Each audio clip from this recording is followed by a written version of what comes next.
My name is Jordan Eller. I'm one of the community services managers here at Alta Regional Center, and welcome to Coffee with Community Services. Today is April 18th, beautiful spring day out there. We appreciate you joining us. So as usual, I'll kind of let you guys know who is here from Alta as an introduction.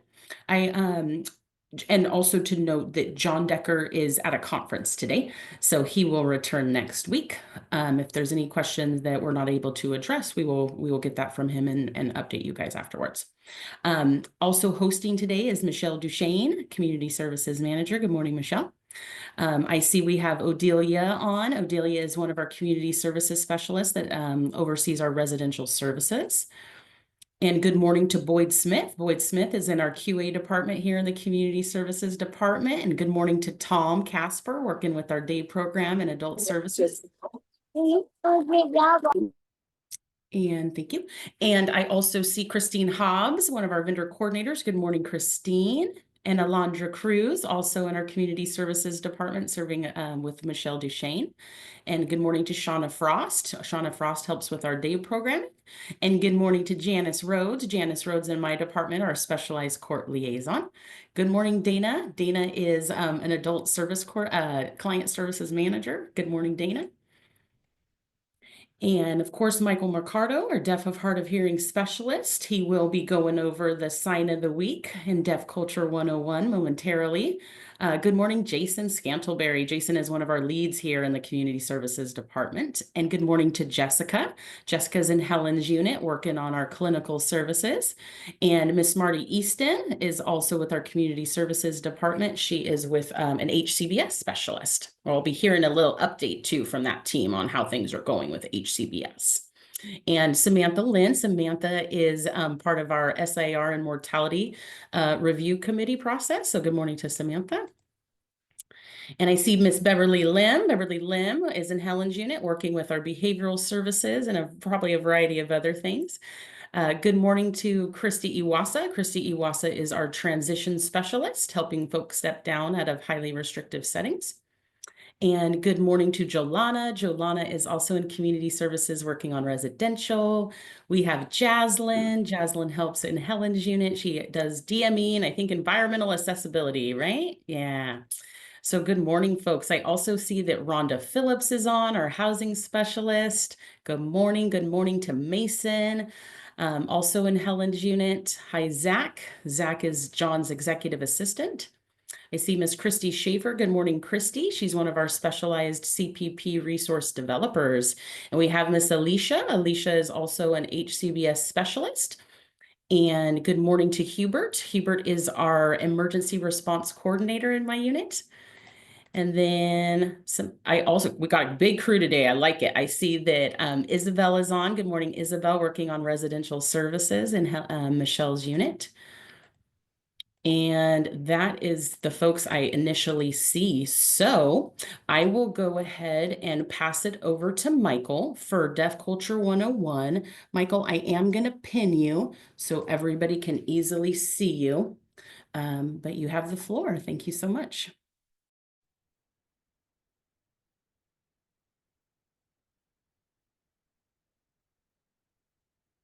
Okay, can everyone see me? Okay, great, as long as everyone can see me. All right, good morning.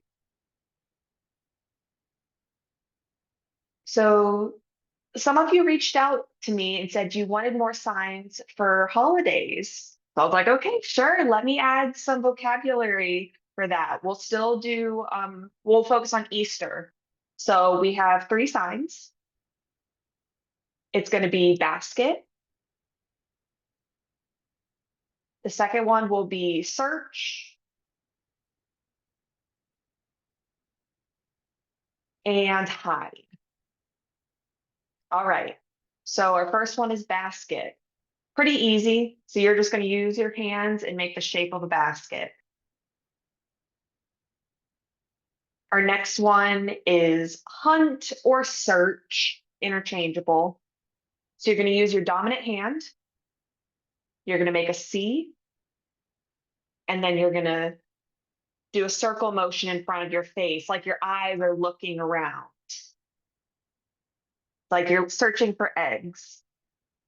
And then our third is hide. So dominant hand, it's going to make an A, it's going to turn. Your non-dominant hand is going to be flat, and you're going to hide under that non-dominant hand. So you're going to hide the eggs, you're going to search for them, and then you're going to put them in your basket. And then I'll send you a link for those as well. Yeah, so you'd be able to practice those signs with your clients, family members, friends. And a reminder for you all as well, on Fridays, I've been teaching signs of the week. Think about different words that you'd like to learn. We do this weekly. Send me an email, and I'm going to set up a list of signs that you would really like to know. Really, any topic, any word, and I'll put my email in the chat. You can email me any signs that you would really like to learn in one of our upcoming meetings.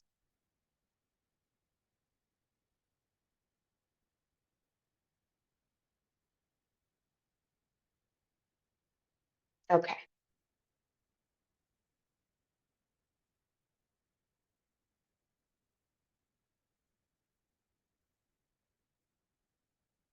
Okay, so now for our Deaf Culture 101 discussion. So I know many people have questions related to hearing aids and cochlear implants and what the difference is between a hearing aid and a cochlear implant. Are they the same? Do they work for everyone? Those are very good questions. So I'm glad to be able to explain that more in depth today. But we're going to talk about what a hearing aid is and what a cochlear implant is. Before we talk about that, how do you determine which one someone has? So you're going to take an audiology exam. So the audiologist exam most commonly is done in the hospital. So when you have a baby, they're going to do a hearing test. So they're going to put something in the baby's ears with different electrodes with the wires. They're going to send those stimuli to the brain and see if it's recognizing sound. And so if people will say that they passed the hearing test. And some who can't hear, they quote unquote fail that hearing test. So when a baby does not pass that hearing test, they will then take the audiologist test throughout their lifetime. They will continue to have those exams. As they get older, they'll have to schedule appointments with the audiologist. They'll go into what's almost like a studio. It looks like a big box. There's going to be a window that you can see through. The person who works there, the audiologist, is going to be there for the exam. They'll explain what to do. They have these headphones that you put on, and it's specifically for sounds. So they have a computer that they can use, and they're either going to have, you either have a little button. And so if you can hear the sound, you press the button, and they'll be able to document what you can hear or not. Or you raise a hand. If you hear the sound, you raise your hand. Sometimes kids will be a little fidgety. It's a little boring for them. So sometimes they'll add a toy or they'll have some type of electronics. So back in the day, I remember for my test, they had one of the bears with like the cymbals. So if I heard it and I pressed the button, the bear would clap the cymbals. So it was a little more exciting as a kid. So once they do the different sounds, I'm actually going to share my screen, show you what this graph looks like, what the audiologist is looking at.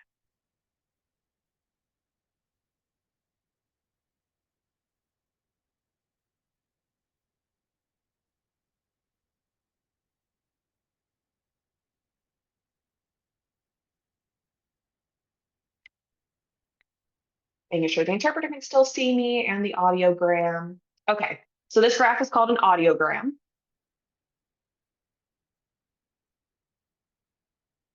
So it's talking about decibels. This is what the scale is. So the sound numbers are the decibels. The audiologist will look at, for example, the green is normal hearing, what everyone can see, and you see the different colors. So for example, green means you can hear. For example, you see the picture of a dog. So it might be that the dog is barking. So if you hear that, you press the clicker. If you're not sure if you can hear it or not, maybe you can hear it a little bit. And it takes you longer to click the button. Maybe they would bring you down a level to that mild hearing loss. So this is an example of an audiogram that they will mark up to see what sounds you can hear and what you cannot hear.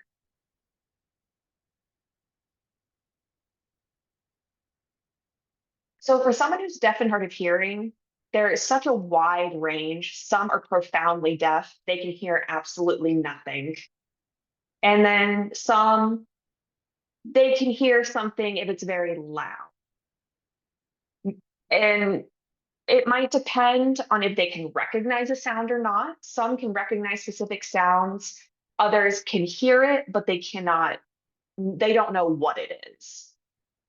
And then there's some who can hear most sounds, but something that's a little quieter, they can't hear. There's really such a wide range. So once you get this audiological exam completed, then you'll be referred to get a hearing aid. You see what type it would be, which is the best fit for you.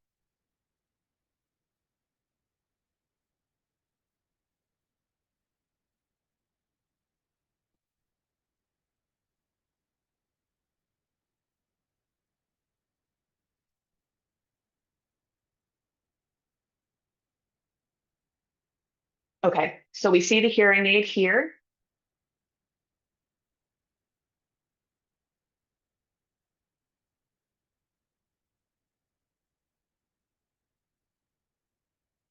So this is a small device.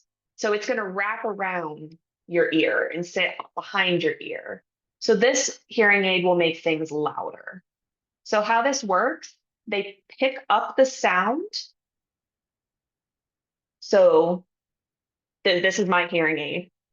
So when there's a sound, it's going to go into this device, it's going to hear it, and then it's going to amplify it and actually send it into the ear. So that can help assist with hearing something better. So hearing aids are good for quiet settings, one-on-one conversations, so that you can hear better. But it's not always perfectly clear. Sometimes it's going to be hard to understand depending on the background noise. If you're talking to someone, plus there's other noises that can be difficult. So for example, like the radio might sound fuzzy. You can hear it, but you might only understand some. Like if there's static on the radio for a hearing person, it's going to be the same thing as a hearing aid. Hearing aid does not mean that you get back your normal hearing and become a hearing person. So I'll show you, so these are some of the different sizes. Some are fairly small for those who are hard of hearing, and then the bigger ones are more for those who are profoundly deaf. Most hearing aids are going for one hearing aid is going to cost you between $2,000 to $4,000. So they are pretty expensive. Insurance most of the time does not cover hearing aids. But we do have some general resources, some organizations that offer families with low income um, some better resources. So the Department of Rehabilitation will work with people to help cover hearing aids for that individual. So that's just one example of a resource that could be used. So now we're going to move on to cochlear implants. So these are different from hearing aids. So you see the middle picture. So this is actually surgically implanted behind your ear. So they're going to insert, you see these wires. That clear part is going to coil up and be surgically implanted. And there's a metal piece that is inside your head, and then the outer metal piece will be able to attach to what is surgically implanted into the cochlea. So how does this work? Any sound is going to send a signal, but it's going to sound different than normal. A cochlear implant is not the same as what a hearing person would hear. It requires a lot of training to start to recognize sounds. So, and there's a big difference between a hearing aid and a cochlear implant. If you have surgery and you get a cochlear implant and decide instead you want to use a hearing aid, it's not going to work anymore. You will never be able to use a hearing aid again. So now that you have a better understanding of a hearing aid and a cochlear implant, maybe you've seen videos of some babies or young children who get a cochlear implant, and it's very touching, it's very emotional. Oh, they can hear for the first time. And there's nothing wrong with that, but we don't know the full story. That can lead to some misunderstandings, thinking that a hearing aid or cochlear implant can fix someone and make them hearing. Some deaf people who have hearing aids or cochlear implants do benefit so much from these devices, but others feel like it's not worth it because it can be uncomfortable, it can be unclear, or feel very overwhelmed by all the noise. So a reminder for everyone, if you see children or any consumers who have a hearing aid or cochlear implant, please do not force someone to wear their hearing aids or their cochlear implant if they don't want to.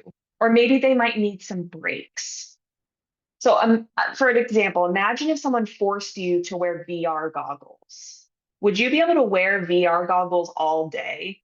Most likely not. It would drive you crazy. You need breaks from that electronic stimuli. So it's the same with hearing aids. To be able to take those breaks and use them as tools. Those sounds can cause headaches. It can be very uncomfortable.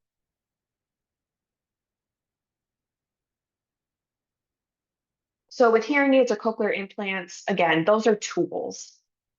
They don't make anyone hearing. These are devices that help to receive sound. When a person has one of these devices and they turn them off, they're always going to be deaf. That does not change. For example, if you're swimming, you can't wear a hearing aid or cochlear implant. Water would damage the device, so you take it off. When you're sleeping, you take those devices off. You're still deaf at the end of the day.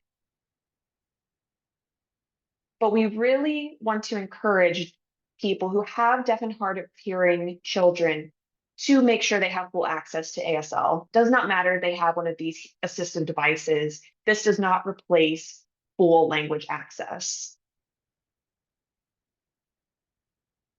So these devices are not going to replace language.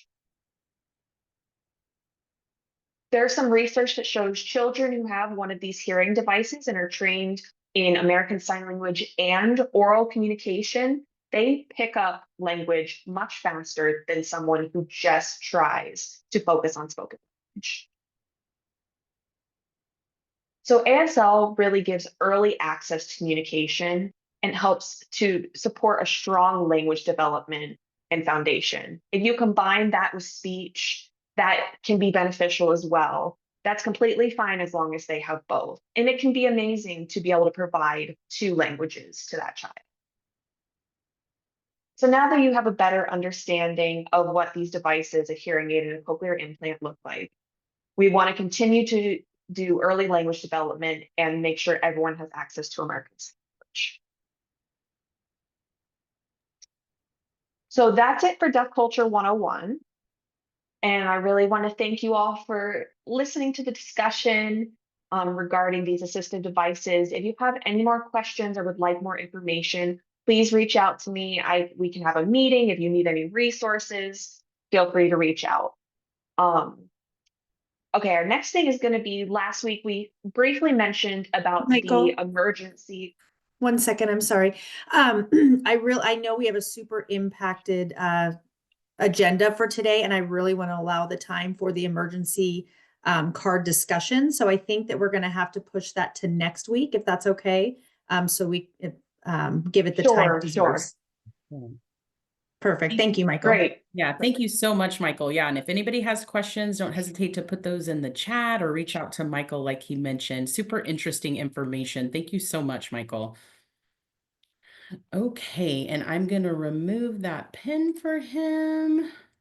All right. And so next on our agenda, we do have a vendor spotlight. We have Compass ILS. We have Cassandra Sales. And Cassandra, are you still on? Yeah. Excellent. So you are a co-host. You can share your screen if you would like, or just give a verbal update, whatever's best for you. Awesome. I will share my screen.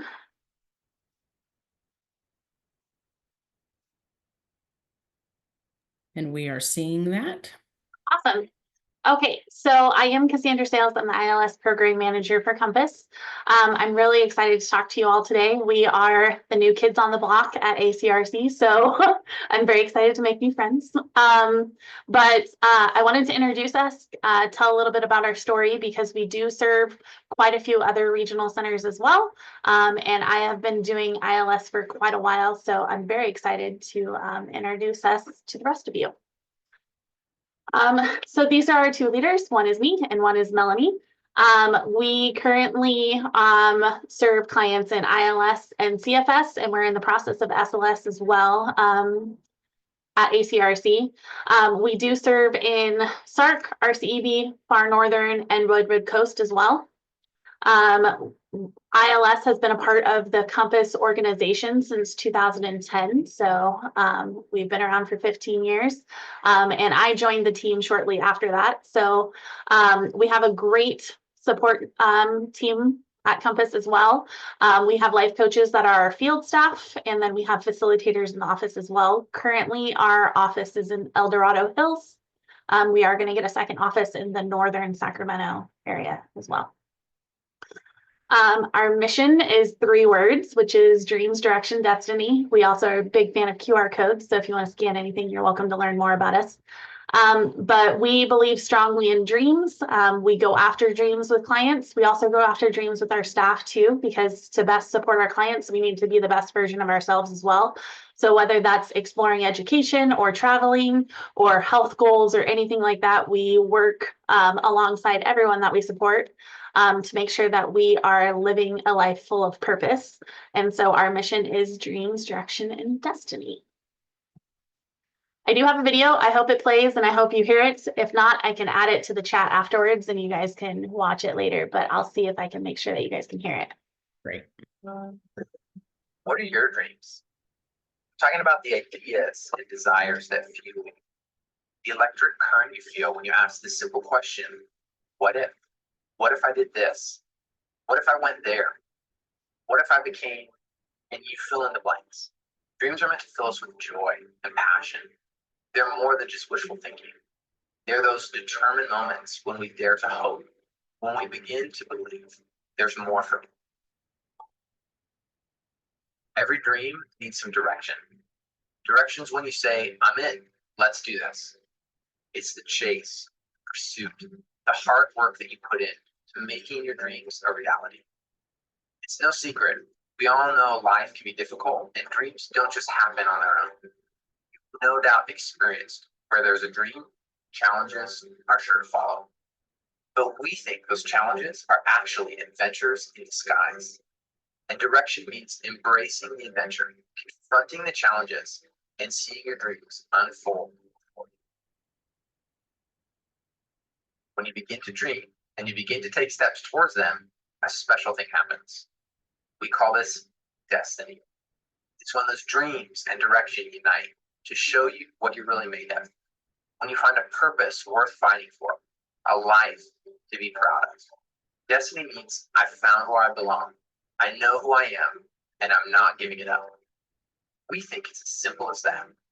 Connect with the desires that fuel you. Take a step forward and discover the life you were made to live. Dreams, direction, destiny.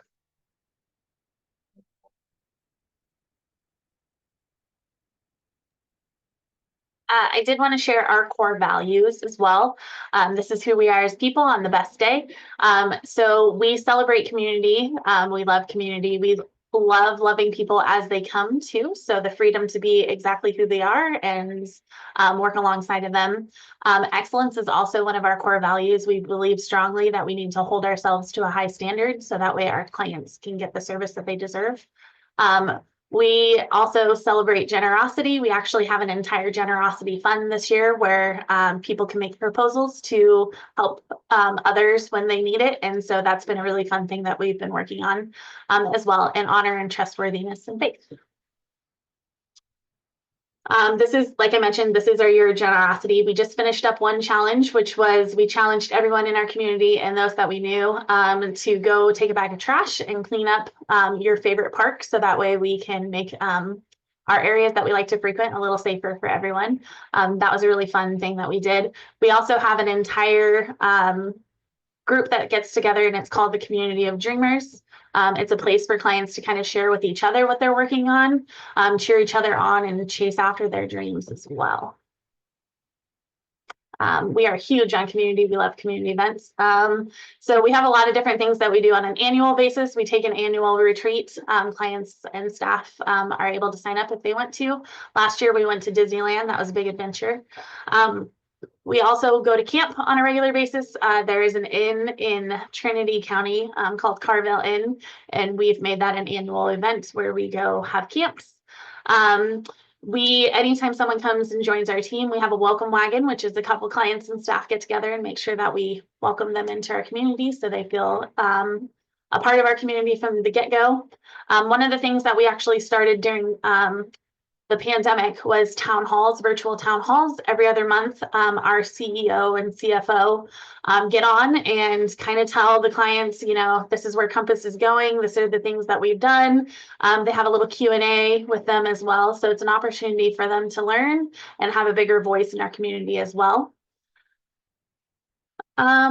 Excellence. Like I mentioned, program excellence is really important to us. We want to be the best version of ourselves. We have an entire department that we call training and excellence that does quality assurance audits for us as well. We pour a lot into the training of our staff. We have 45 plus hours of training material and workshops and things that they go through to make sure that they are fully equipped to be able to support our clients. We also have a software program called QuickSolve Plus, where that's where we keep all of our documents and make sure that we do internal audits as well. This is Aaron. There's a QR code if you want to learn a little bit more about him, but he has had a great journey of transformation. He's worked really hard on his personal health. He's actually lost over 70 pounds. So he's worked really hard and he wanted to share his story as well. So if you are interested, you can scan that too to learn a little bit more. Our referral process, if anyone's interested, we have an email just for referrals. It's referral@compasscares.com. It's important to us that we show up well in this process. So we have an entire department for assessments. We have assessment coordinators that help us schedule and make sure that we meet with the clients, assess their needs in a really timely fashion to make sure that they get the supports without delay as well. But that's our referral process. And if you have any other questions, feel free to reach out to me. That's my email, csales@compasscares.com, and you can scan that to learn more about us too. Well, thank you so much. It's always exciting to bring new vendors to our area, especially right where they've already had successful programming with other regional centers. So welcome, Compass ILS. And if you want to go ahead and put your information in the chat, if folks have any questions for you. Thank you, guys. Yes, thank you so much. Okay, and next I'm going to pass it over to Miss Alicia for an HCBS update. Perfect. Good morning. I know you guys had a really long HCBS update last week, so I'm going to try to keep this quick and concise. So my first announcement is that If you are wanting to apply for one of our grants, those are due today, like today. So make sure you get them into the HCBS inbox, hcbs@altaregional.org, and I'm typing that into the chat right now. We are taking grants until then, until the end of the day today.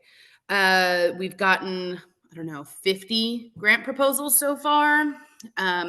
They do total about $5 to $6 million in requests. And I just want to remind everyone that we have less than $1 million worth of funding. We will do our best to pick some really great grants. You will not hear back from these grants until probably the end of May, early June, because we have to send them to DDS by the end of the first week of May. And then DDS has to go through and approve them and make sure they're HCBS focused and everything else before they can let us know. So if you applied for a grant, you will hear back either way, whether or not you are accepted, but you will probably not hear back for another month or 6 weeks or so. My other announcement is that we are still doing our HCBS annual assessments. We have been working on those since February, and we have just toppled over 100 completed reviews, 100 completed compliant reviews out of our 560 programs and homes that we are visiting. Of those 100, last year we were about 80 to 85% compliant upon initial visit. And this year we have 102 that are compliant, only 5 that need support with remediation, and we found 5 that are closed or have moved or need their vendorization fixed in some way. So my next reminder is that if your address has changed, if your phone number has changed, if your email address has changed, if your contact person is no longer with your company, please email your CSS specialist and have that stuff updated, because otherwise you will not know we're coming before we come. We are scheduling all of these. So if you have an assessment coming up, you will hear from us the 15th of the previous month. So we sent out on Tuesday for our May reviews, and we will send out on May 15th for our June reviews. And if you guys have any questions about assessments, grants, any of that stuff, please email our HCBS inbox and ask those questions. And I will drop in the chat in a few minutes here the grant letter and our handout from last week that sort of shows all the DDS links of like what previous grant activities have happened and things like that. Excellent. Any questions for Alicia? No? Okay, perfect. Well, thank you so much, Alicia. Appreciate you guys doing that. We'll let her put that information in the chat as she had mentioned. And now I'm going to pass it over to Miss Michelle. She has all of our fun. I'm sure you're all on for our rate study updates, right? So she has some rate study updates, a variety of different things. So I'll just pass it over to her. All right. Thank you, Jordan. Good morning, everyone. I have a couple updates for you guys. So acknowledgement forms are on their way. So our team started sending those out yesterday, late in the afternoon, probably around 4 p.m. And so they will be sending those out regularly. That is the only thing they are doing. We have thank you to Maria, Belinda, and Raven, who are sending out over 1,800 letters to all of our providers, updating them on their new rates, service codes, and subcodes. So the first stop of that letter is to your specialist so that they are able to verify and confirm and do the final QA for your letter. So be on the lookout for those. Please sign and get those back as soon as possible. If you have any questions, please reach out to your specialist. I do have an update on the QIP. So when we did a thorough review, we found over 245 providers are not on any of the 3 lists that are identified on the DDS website. So we have sent a letter out to all, I think it's 245, give or take.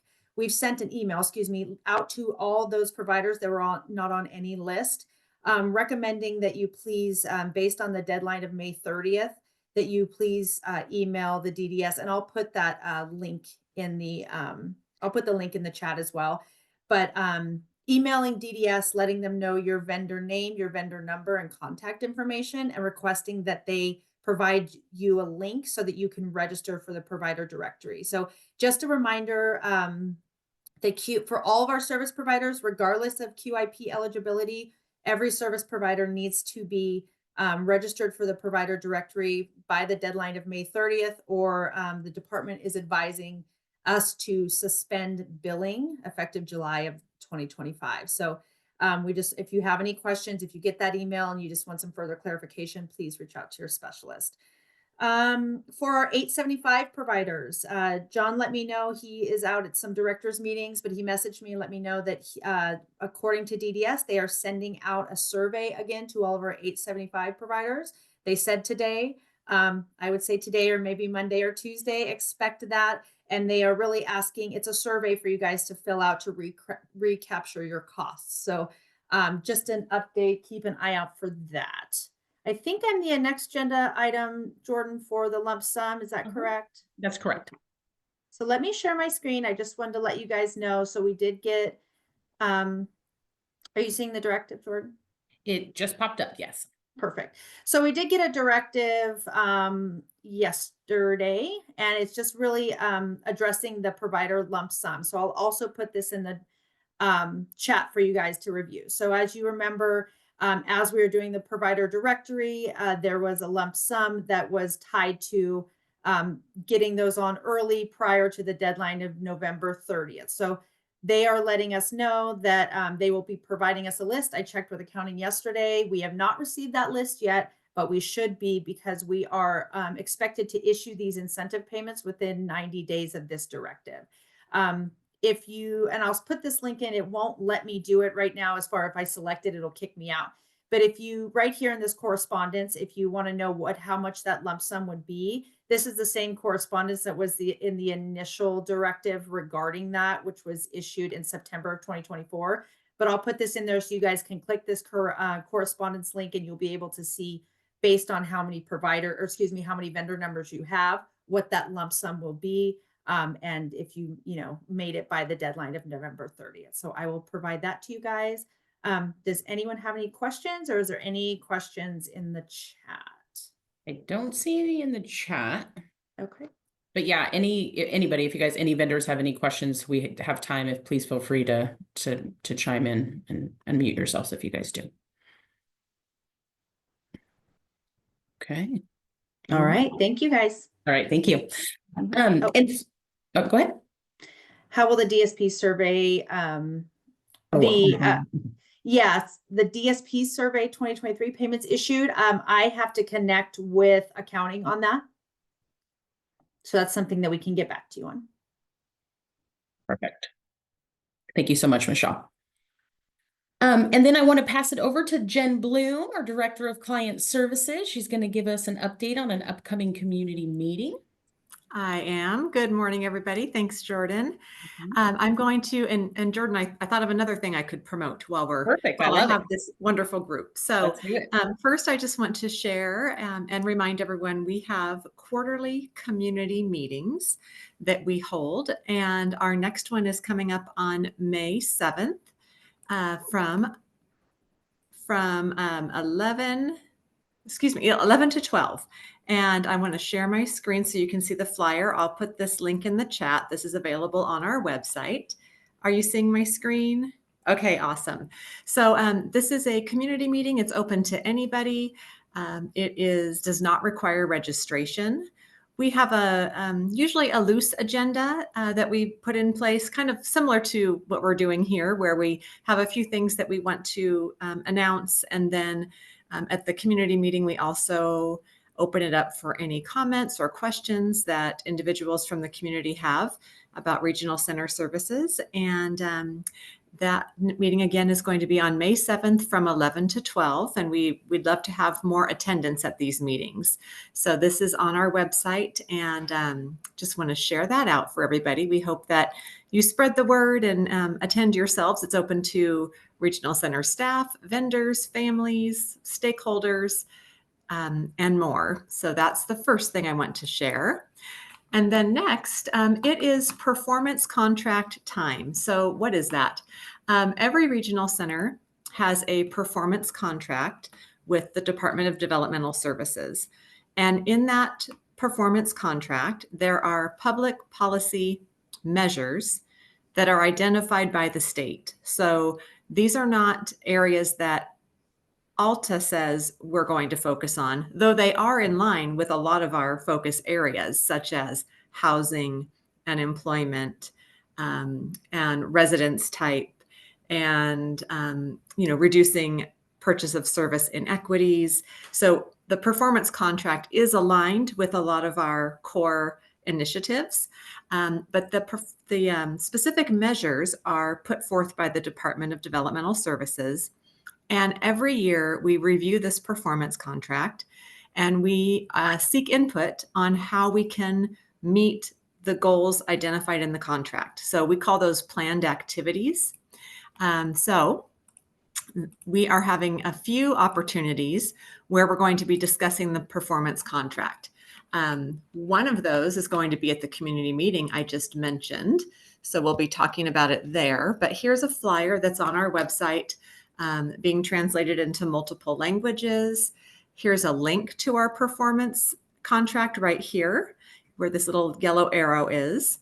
And we're also accepting feedback by email. So we have a dedicated email box.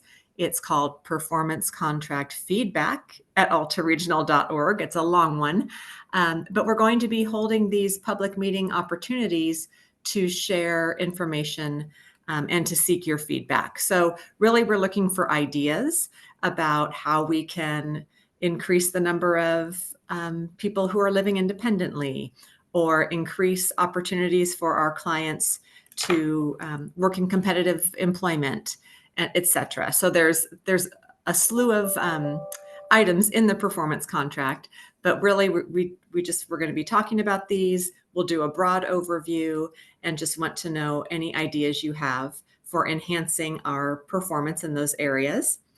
So again, that first opportunity will be on May 7th at our community meeting. And then we have a provider advisory committee meeting, which many of you attend. We'll talk about it again there. We'll talk about it at our board executive meeting on May 12th, and again at our client advisory committee meeting on May 13th. And we just are in, as I speak, in process of developing a Spanish-speaking focus group. And this is going to be held on May 15th at La Familia Family Resource Center. And it's going to be in the evening from 5 to 6:30 p.m. So I'm working on getting a flyer together to promote out for our focus group. So there you go. Thank you so much for listening. Yeah, thank you so much, Jen. That's great. And like she said, all that's on our website. So feel free. We'd love to have you out. Thank you, Ms. Bloom.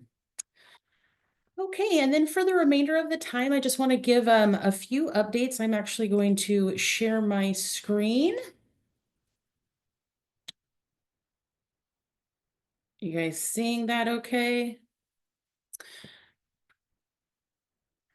You guys seeing it? It's DDS website? Yes, perfect. Okay, so just a friendly reminder that Department of Developmental Services is recommending changes to the California Code of Regulation Title 17 as it in regards to special incident reporting. And this is something that they have been gaining public feedback on, and that public feedback timeframe ends next week, April 22nd. And we all here, right? All vendors, all case management staff know how important it is to adhere to our special incident reporting requirements. So if you have any feedback on those changes, we highly encourage you to provide that feedback. I'm actually going to put this into the chat. Give me just one moment. There we go. So I will put that into the chat now. So anybody who has feedback, please provide that. I also wanted to provide some updates on events that are occurring. Are you guys now seeing the Valor US website, Michelle, on screen? Is that successfully? Yes. Okay, perfect. So for those of you who may or may not be aware, Valor US is a California-based national organization and California's Sexual Assault Coalition that's committed to advancing equity and ending sexual violence. They actually did a presentation here a month or so ago regarding resources for vendors and care providers for supporting individuals who might be a survivor of sexual assault. So next week, on April 30th, they are holding what they call Denim Day down at the Capitol. I'll put this information in the chat as well. It's going to be over on the East Lawn at 10 a.m. And it's really a rally to promote, right, not only the importance of supporting individuals that have been through domestic violence and sexual assault, but also just really making it aware that, you know, the supports and services that come along with some of this advocacy, like the victims of crime compensation, all of those entities require and rely on a lot of state funds, right, to help those programs go. So I know another part of this rally will be really trying to promote the importance of the support services that are provided to victims when they have survived a sexual assault. So I know that Sharon Karpinski, our victims advocate, she brought this to our agency's attention. So we will have some of my unit out there on April 30th supporting Valor US and those that the individuals that they support. And let me just drop that in the chat really quick. So if you guys are interested, you are welcome to join, open to the public. Okay. And then just bear with me for just 1 second. So the next thing I just wanted to highlight is our events calendar. You guys seeing that, Michelle? Yes. Excellent. All right, so we got some good events coming up for this weekend. There's the Minority Health Month Wellness Fair. That is going to be Saturday the 19th from 10 to 2. The information is here, but it's really looking at Sacramento's cultural communities, right? And each speaker, they will have some different sessions. They will have dance, some traditional displays. So really promoting that awareness for our different cultures. So that is this Saturday. Also next week on Wednesday, April 23rd from 11:30 to 1 p.m. At the office of Representative Kevin Kiley is a rally to save Medicaid. I know we all have different political feelings, but we know that Medicaid is extremely important to the clients and the families that we serve, and so many Americans across the country. So that is happening if you're interested in advocating for that and participating. We also have the Child and Family Resource Fair that's coming up in Placer County. That is April 23rd, 1 to 6 p.m.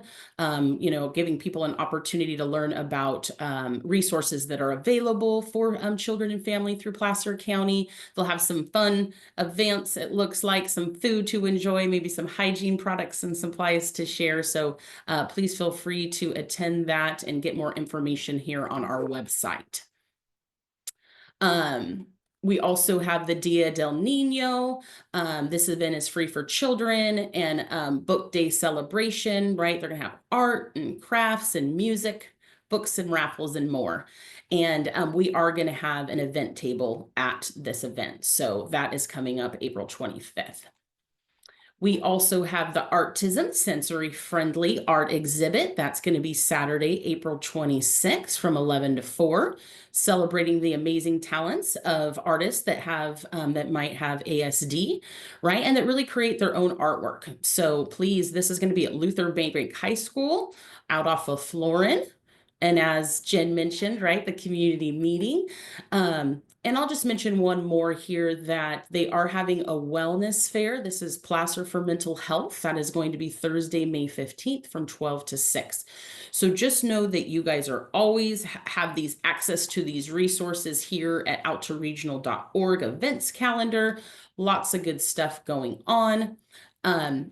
And I also just want to remind folks, we'll go into more depth with this. Probably I'll see if we can have a more in-depth discussion, but just a friendly reminder that the statewide self-advocacy conference presented by the Supported Life Institute is planned, and everyone's getting ready to get their participation scheduled. So that's going to be May 9th and 10th. We will have more on that at another coffee, but this information is also on our website. So just staying in tune with the community resources and events that are going on. We do have a few minutes left. If anybody has any agenda items that they want to present, or if you guys have any questions for our community services department today.